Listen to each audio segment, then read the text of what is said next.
Good evening students, मैं doctor उपासना शर्मा आप सभी का फिर से अपने यूट्यूब चैनल में स्वागत करती हूँ। स्टूडेंट्स, हम लगातार आपको TGT, PGT, anti grade, DTSSB, BPSC, estate जितने भी हमारे कॉम्पिटिटिव एग्जाम है संगीत में उनकी तैयारी करा रहे हैं। इसी श्रृंखला में हम आज आपको नया टॉपिक लेकर के आए हैं। वो टॉपिक है जाति गायन। क्या है? जाति गायन। बच्चों, कल हमने आपको एक टॉपिक डाला था, वो था जाति वर्गीकरण। तो जाति गायन के अंतर्गत जो जातियों का वर्गीकरण किया गया था उसको हमने स्पष्ट रूप से आपको समझाया, बहुत इजी वे में समझाया है। तो जिन स्टूडेंट ने वो मिस कर दिया है वो जल्दी से देखें, क्योंकि उससे संबंधित क्वेश्चन काफी एग्जाम में बनते हैं, चाहे वो नेट का एग्जाम है, टीजीटी है, सभी में बनते हैं। तो जाति वर्गीकरण हमारी 29 क्लास थी, आज हमारी क्लास है 30 क्लास में हम करा रहे हैं जाति गायन। तो अगर जाति गायन देखने से पहले आप जाति वर्गीकरण को समझ लेंगे तो जाति गायन ईजिली आपको लगने वाला है। ठीक है, तो स्टूडेंट पहले जान लेते हैं जाति गायन। कल भी मैंने आपको बताया था कि भारत के काल में जाति गायन प्रचलित था। जिस समय आधुनिक काल में राग गायन प्रचलित है, उसी समय भारत के काल में यानी कि प्राचीन काल में जाति गायन प्रचलित था। और जाति गायन को जो हमारी भारत ने 18 जातियां मानी उनके अनुसार उनको गाया जाता था। तो वर्तमान में जिस प्रकार राग गायन है उसी प्रकार उस समय जाति गायन था। तो जाति गायन क्या है? एक गेय विधा है। जिस प्रकार से राग गायन है इसी प्रकार से जाति गायन उस समय भारत के काल में होता था। तो जाति के मुख्य लक्षण 10 हैं। कई बार क्वेश्चन आता है कि जातियों के कितने लक्षण हैं। तो जाति तो समझ में आ गई कि जाति एक गेय विधा है जो राग गायन के समान भारत काल में प्रचलित थी। तो जाति गायन समझ में आ गया। लेकिन जाति गायन के अब हम जो सबसे महत्वपूर्ण चीजें हैं जो पूछी जाती हैं वो है जाति के लक्षण। तो जाति के आज हम लक्षण करेंगे जाति गायन के अंतर्गत, और इनसे ही क्वेश्चन बनते हैं। जाति गायन के लक्षण हम करेंगे। तो भारत ने जाति गायन के 10 लक्षण माने हैं। भारत ने जाति गायन के 10 लक्षण माने हैं, लेकिन पंडित शारंगदेव ने जाति के 13 लक्षण माने हैं। तो पहले हम भारत के 10 लक्षण करेंगे।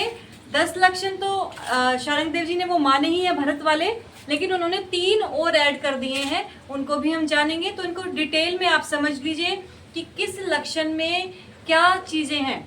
जैसे वर्तमान समय में हमारे राग के भी 10 लक्षण है ना, कि वादी, संवादी, ठाट, गायन समय, ये सब राग के लक्षण है। इसी प्रकार जाति गायन के भी उस समय लक्षण होते थे। तो वो क्या लक्षण है वो आप नोट डाउन कर लीजिए। तो पहला लक्षण है जाति के 10 लक्षण में, पहला लक्षण है गृह स्वर। क्या है? गृह स्वर। ठीक है, लिखते जाइए। दूसरा लक्षण है अंश स्वर। क्या है? अंश स्वर। तीसरा है न्यास स्वर। चौथा है अपन्यास। पांचवा है अल्पत्व। 6 है बहुत्व। 7 है ओडत्व।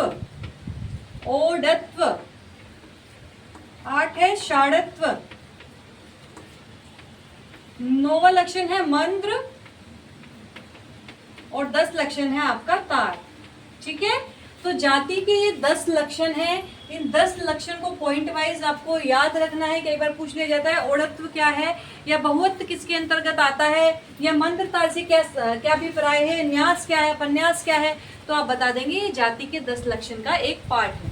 अब इनको हम विस्तार से जानेंगे स्टूडेंट्स, क्योंकि विस्तार से जानना जरूरी है। इनकी डेफिनेशन पूछी जाती है कई बार कि गृह स्वर क्या है, या बहुत्व क्या है, अल्पत्व क्या है, तो उसको हम विस्तार से जानेंगे। सबसे पहले है हमारा गृह स्वर। छोटी छोटी डेफिनेशन बताऊंगी। अगर आप बुक में इस चीज को पढ़ेंगे तो बहुत लंबा देंगे और क्लियर नहीं हो पाएगा, इजिली क्लियर नहीं हो पाएगा। लेकिन हम आपको बिल्कुल शॉर्ट वे में एक लाइन में इन लक्षणों के बारे में बताएंगे तो आपको क्लियर हो जाएगा ये चीजें। ठीक है बच्चों, बहुत तेज बारिश है, आज पूरे दिन बारिश रही है, कल पूरे दिन बारिश रही है, फिर भी मैं वीडियो आपको एक प्रोवाइड कर रही हूँ जिससे आपकी बिल्कुल भी जो रेगुलर चीजें आप कर रहे हैं वो छूटे ना। जब हम रेगुलर पढ़ते हैं स्टूडेंट, जब भी हमारा एग्जाम निकलता है, तो आपको किसी भी दिन को ये नहीं छोड़ना है कि हम इस दिन हमने नहीं पढ़ा, रेगुलर आपको पढ़ना है। ठीक है स्टूडेंट, तो सबसे पहले हम करते हैं गृह स्वर। क्या?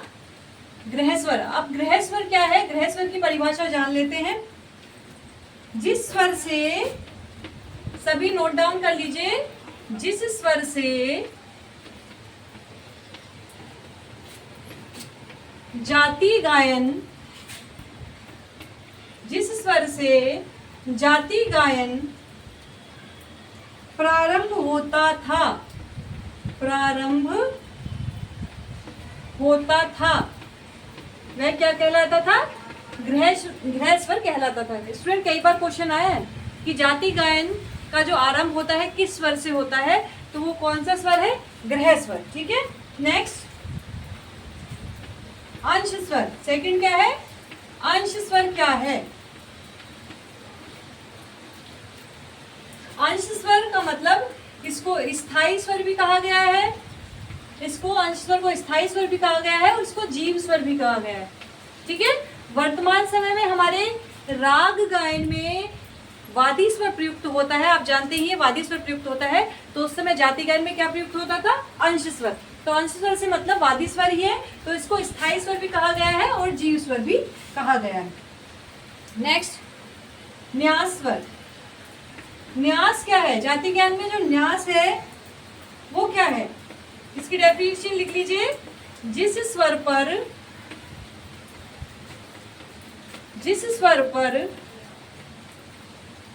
जाति गायन की समाप्ति होती है, जिस स्वर पर जाति गायन की समाप्ति होती है वो हमारा न्यास स्वर कहलाता है। न्यास स्वर भी वेरी इंपॉर्टेंट क्वेश्चन है, पूछा गया है कई बार कि जाति गायन में ऐसा कौन सा स्वर है जिस पर समाप्ति की जाती है जाति गायन की। तो आरंभ आपको पता चल गया, प्रारंभ ग्रह स्वर होता है और समाप्ति क्या होती है? न्यास स्वर कहलाता है। ठीक है, नेक्स्ट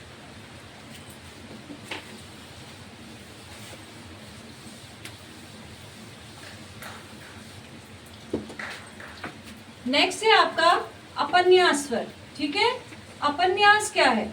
जाति गायन में अपन्यास क्या है? जाति गायन is very important topic for all music competitive exam, चाहे वो नेट है, चाहे वो आप जेआरएफ देंगे, नेट देंगे, जेआरएफ नेट एक ही बात है, पीएचडी एंट्रेंस देंगे, एस्टेट देंगे, बीपीएससी देंगे, टीजीटी, पीजीटी, एलटी, सब में ये बेटा महत्वपूर्ण है, तो आपको इसको जरूर करना है। जिस स्वर पर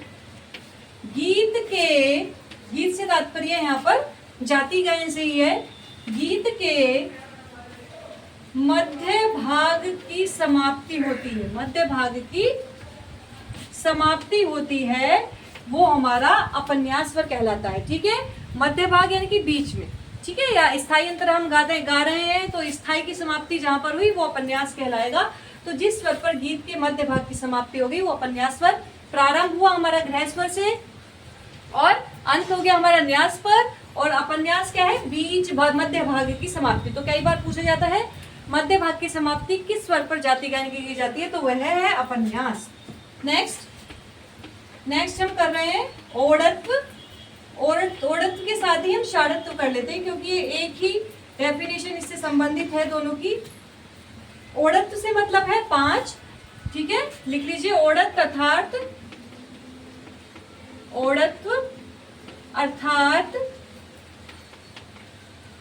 5 स्वर, और षाढ़त्व था अर्थात जैसे कि आप हमारी राग की जातियां करते हैं उसी तरह ये चीजें हैं। षाढ़त्व अर्थात 6 स्वर।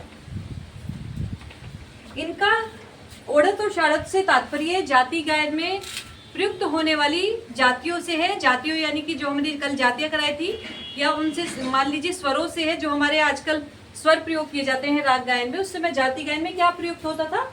जातियां प्रयुक्त होती थी। और तो ओड़त्व वाले में 5 जातियां प्रयोग की जाएंगी यानी कि 5 स्वर, और षाढ़त्व में 6 स्वर। ठीक है, नेक्स्ट तो ओड़त्व से तात्पर्य जाति गायन में प्रयुक्त होने वाली जातियों की संख्या से है या स्वर संख्या से है। नेक्स्ट है तार या फिर मंद। ठीक है, ये अलग अलग पॉइंट है, तार अलग है, मंत्र अलग है, ओड़त्व अलग है, षाढ़त्व अलग है, लेकिन एक साथ हमने इसको करा दिया, बस आपको समझाना है। तार और मंत्र से तात्पर्य है जैसे कि हमारे राग गायन में भी आप लोग वो सुनते हैं 3 प्रकार के हमारे सप्तक हैं, तार, मध्य और मंत्र। ठीक है, लेकिन इसमें प्रयोग किए जाते हैं जाति गायन में। वो क्या क्या प्रयोग किए जाते हैं? तार और मंत्र। तो तार से तात्पर्य जहाँ पर हमें ऊंचे स्वरों को गाना है, मंत्र से तात्पर्य जहाँ पर हमें नीचे स्वर को गाना है।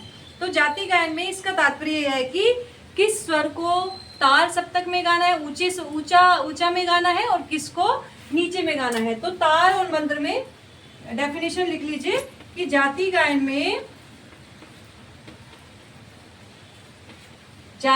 में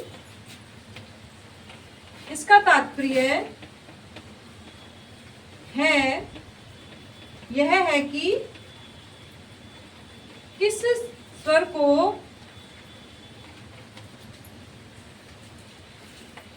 तार सप्तक में गाना है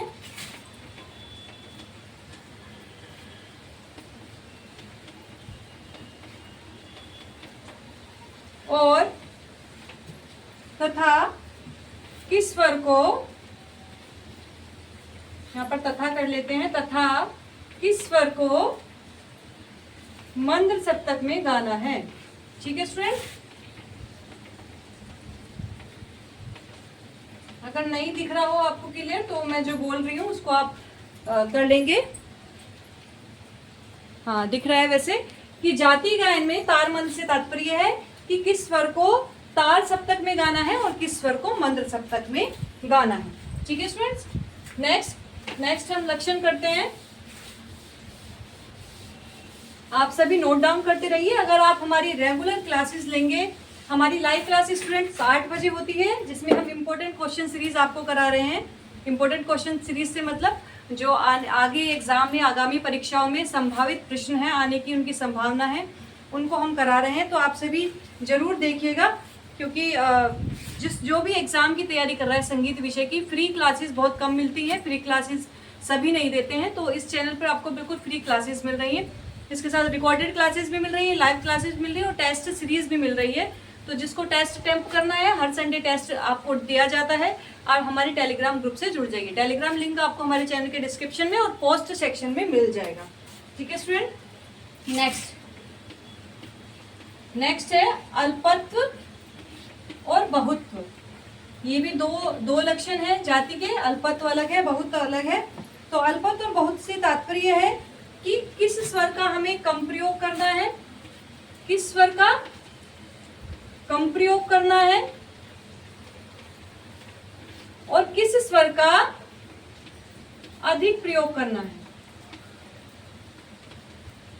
ठीक है, बहुत इजी वे में आपको बता रही हूँ, ज्यादा लिखवाना थ्योरी कोई मतलब नहीं है। अगर आपको समझ में नहीं आ रहा है, मैं आपको पूरी इसके बारे में आपको पूरा 2 पेज भी लिखवा सकती हूँ, लेकिन मतलब नहीं है। तो अल्पत्व बहुत, जैसे नाम से भी स्पष्ट हो रहा है, तो अल्पत्व और बहुत्व के प्रकार भी आप कर लीजिए। अल्पत्व के सबसे पहले हम अल्पत्व के प्रकार कर लेते हैं। कई बार अल्पत्व के प्रकार भी पूछा जाता है। अल्पत्व और बहुत्व के प्रकार में यहीं पे आपको करा रही हूँ। तो अल्पत्व के कौन कौन से प्रकार हैं? नंबर 1 है लंघन मूलक अल्पत्व, लंघन मूलक अल्पत्व। और दूसरा है अनाभ्यास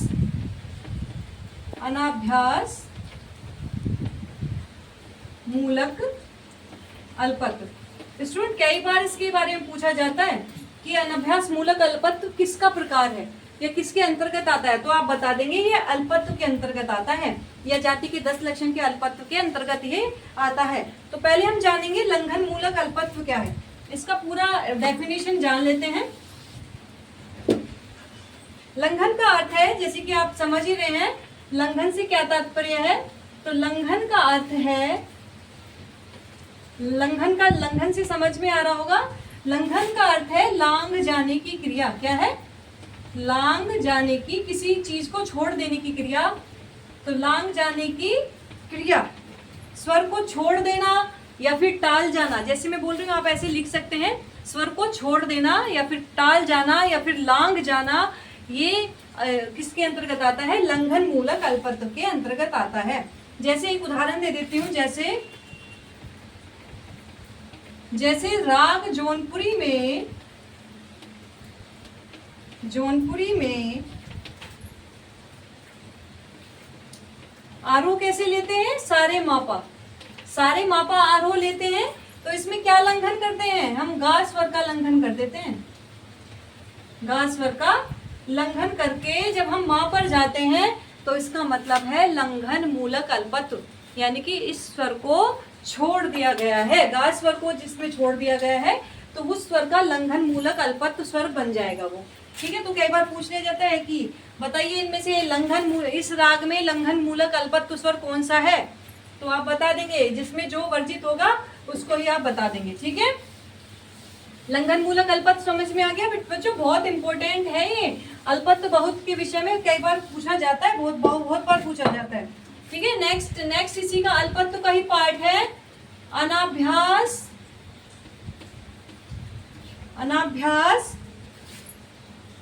मूलक अल्पत्व।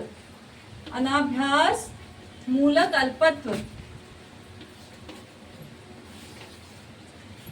अनाभ्यास का अर्थ है, अनाभ्यास का क्या अर्थ है, लिख लीजिए। अनाभ्यास का अर्थ है किसी स्वर पर ठहराव या न्यास न करना। क्या है, किसी स्वर पर ठहराव या न्यास न करना। पहले लिख लेंगे आप, अनाभ्यास से तात्पर्य है,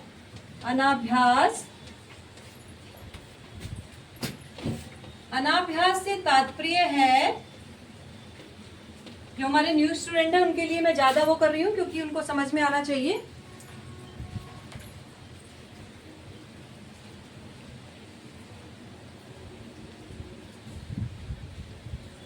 बच्चों क्लियर हो रहा है आपको या नहीं? आपको क्लियर होना चाहिए। अनाभ्यास से क्या तात्पर्य स्टूडेंट?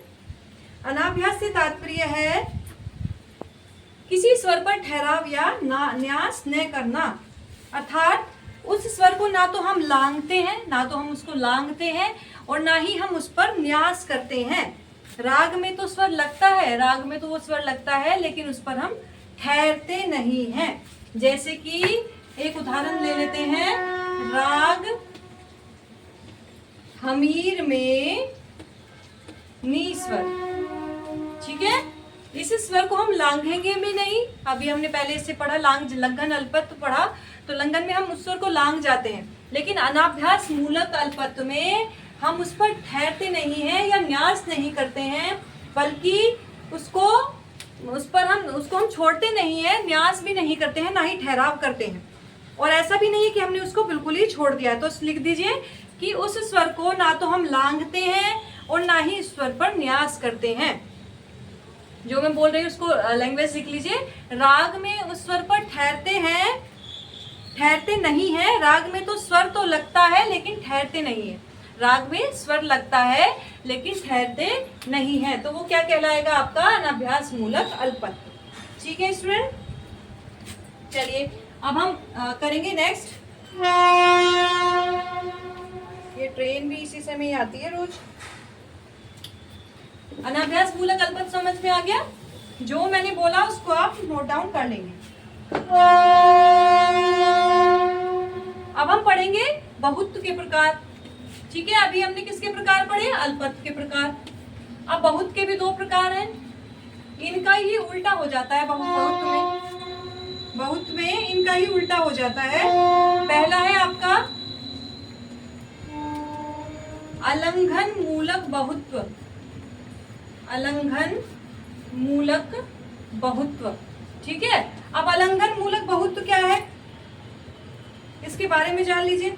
अलंघन, जैसे मैंने पहले आपको बताया, लंघन का मतलब लाग जाने की क्रिया, लेकिन अलंघन का क्या तात्पर्य है? अलंघन का तात्पर्य है कि ना लांघना। अलंघन यानी कि किसी स्वर को ना लांघना। तो जिस स्वर को राग में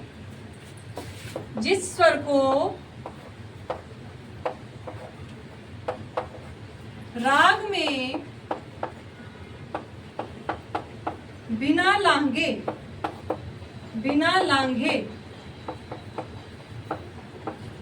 महत्व भी दिया जाता है। ठीक है, एक तो उसको लांघते नहीं है लेकिन उसको महत्व भी दिया जाता है, उसको अलंघन मूलक बहुत्व स्वर कहते हैं। जैसे कि राग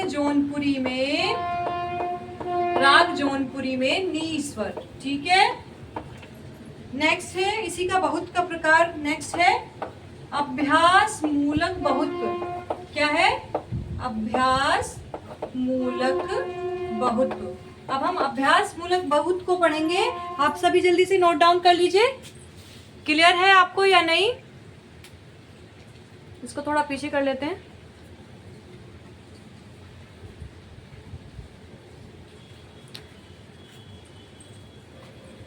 नेक्स्ट करेंगे अभ्यास मूलक बहुत। ये बहुत का ही प्रकार है, अभ्यास मूलक बहुत। अभ्यास मूलक बहुत से तात्पर्य है, अभ्यास का अर्थ है स्वर को अधिक गाना। अभ्यास का अर्थ है स्वर को अधिक गाना। अभ्यास का क्या अर्थ है?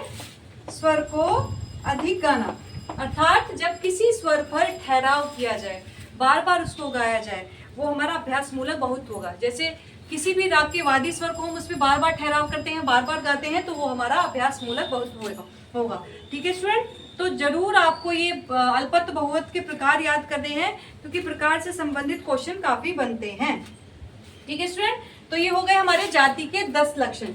यही जाति के 10 लक्षण भरत जी ने माने थे, और इससे अतिरिक्त जो पंडित शारंगदेव जी ने 3 जाति के लक्षण जो एक्स्ट्रा माने हैं, इन 10 को तो उन्होंने माना ही है, लेकिन 3 और उन्होंने एक्स्ट्रा कर दिए हैं। तो पंडित शारंगदेव जी ने जाति के लक्षण कितने माने हैं? पंडित शारंगदेव जी ने जो जाति के लक्षण माने हैं, कितने माने हैं? जाति के लक्षण माने हैं, वो कितने माने हैं? 13। और भरत ने कितने माने हैं? भरत मुनि ने माने हैं 10। तो इन 10 में ही इन्होंने 3 ऐड कर दिए हैं, 10 सेम वही रहेंगे। और 3 को हम जान लेते हैं कि 3 कौन कौन से हैं। 3 फर्स्ट है संन्यास। ठीक है, उन तीनों में यानी कि 11वां जो जाति का लक्षण शारंगदेव जी ने माना है वो है संन्यास। तो संन्यास क्या है? जहां पर गीत के प्रथम भाग की, जहां पर गीत के प्रथम भाग की विदारी समाप्त होती है। जहां पर गीत के प्रथम भाग की विदारी समाप्त होती है, वो संन्यास कहलाता है स्टूडेंट। ठीक है, नोट डाउन कर लीजिए जल्दी से।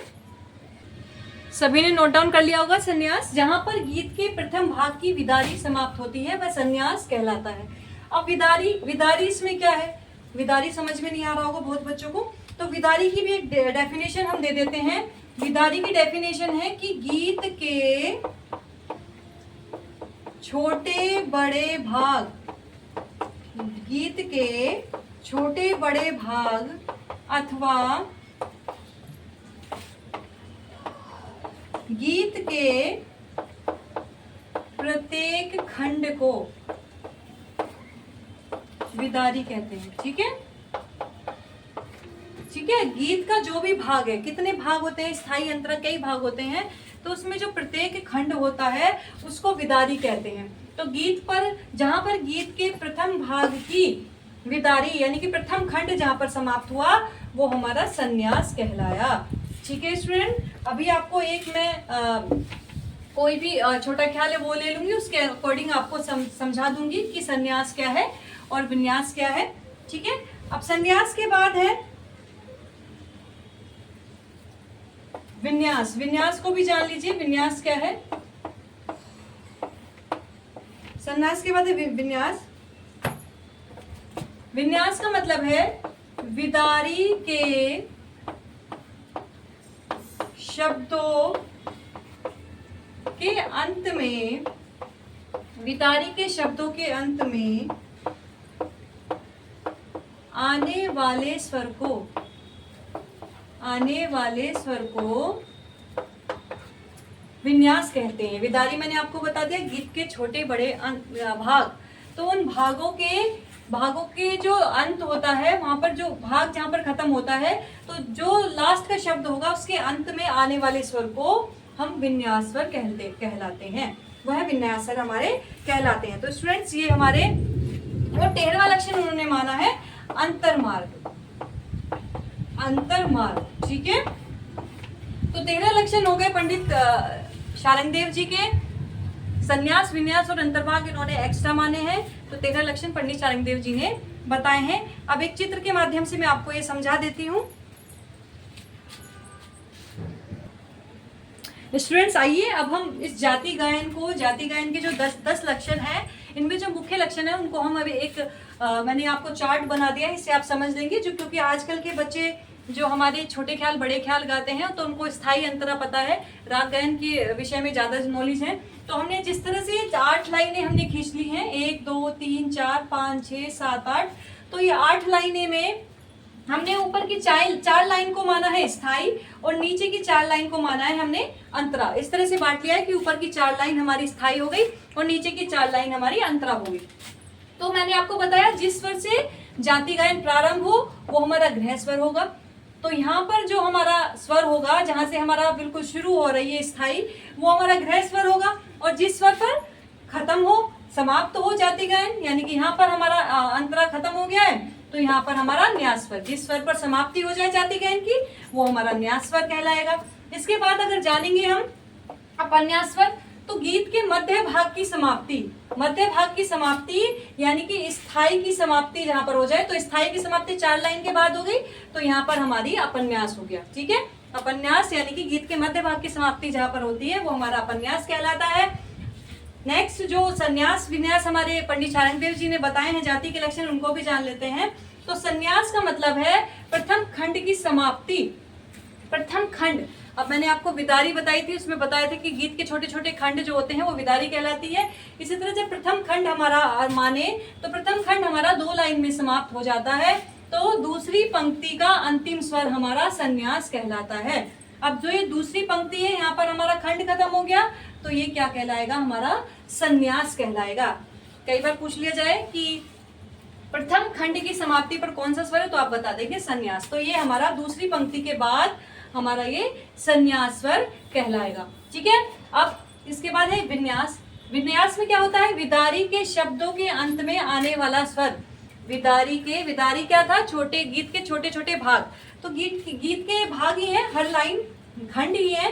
तो विदारी के शब्दों के अंत में, तो विदारी क्या है, गीत का खंड, तो ये खंड है। यहाँ पर जो शब्दों के अंत में जो स्वर आया, हर खंड के अंत में जो स्वर आया वो हमारा संन्यास कहलाएगा। ठीक है, विन्यास कहलाएगा। हर उसमें जो आया वो हमारा विन्यास कहलाएगा। आप समझ ही गए होंगे ये चीजें। ठीक है स्टूडेंट्स, ये हमारा विन्यास कहलाएगा। विदारी के शब्दों के अंत में आने वाला स्वर, या प्रथम पंक्ति, या फिर अन्य स्थानों पर भी आ सकता है जहां पर हमारा खंड समाप्त हो रहा है, उस खंड के लास्ट में आने वाला स्वर। अब हर लाइन पे हमारा खंड समाप्त हो रहा है, तो हमारा ये विन्यास कहलाएगा। ठीक है, क्लियर हो गया आपको।